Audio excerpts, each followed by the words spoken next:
বুদ্ধি প্রতিবন্ধী ব্যাটারি চালিত ভ্যান চালক শামীম পারভেজকে শ্বাসরোধ করে হত্যা করে তার ভ্যান ছিনতাই করে পালিয়েছে দুর্বৃত্তরা। তবে ঘটনার ২৪ ঘন্টার মধ্যে পুলিশ মূল আসামিকে গ্রেফতার এবং লুট হওয়া ভ্যান উদ্ধার করতে সক্ষম হয়।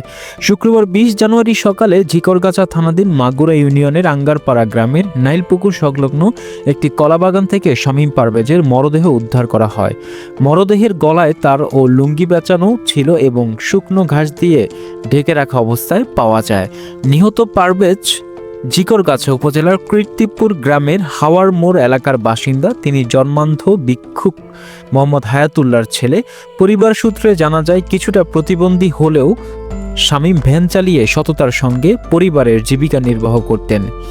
স্থানীয় কৃষ্ণনগর গ্রামের বাসিন্দা রিয়াজ মোর্শেদ জানান, প্রতিদিনের মতো বৃহস্পতিবার সকালে শামীম ভ্যান নিয়ে বের হন। সন্ধ্যায় শ্রীরামপুর বাজারে ভ্যান মেরামতের পর থেকেই তিনি নিখোঁজ ছিলেন।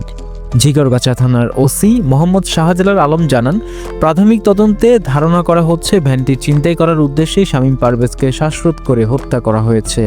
মরদেহ উদ্ধারের পর ময়নাতদন্তের জন্য যশোর ২৫০ শয্যা হাসপাতালের মর্গে পাঠানো হয়েছে। এই ঘটনায় নিহতের মা পারুল বেগম বাদী হয়ে ঝিকরগাছা থানায় মামলা দায়ের করেন। ঘটনাটি স্পর্শকাতর হওয়ায় যশোর জেলা পুলিশ সুপারের নির্দেশে তদন্ত শুরু হয়। তদন্তের দায়িত্ব দেওয়া হয় এসআই হোসেন আহমেদের উপর।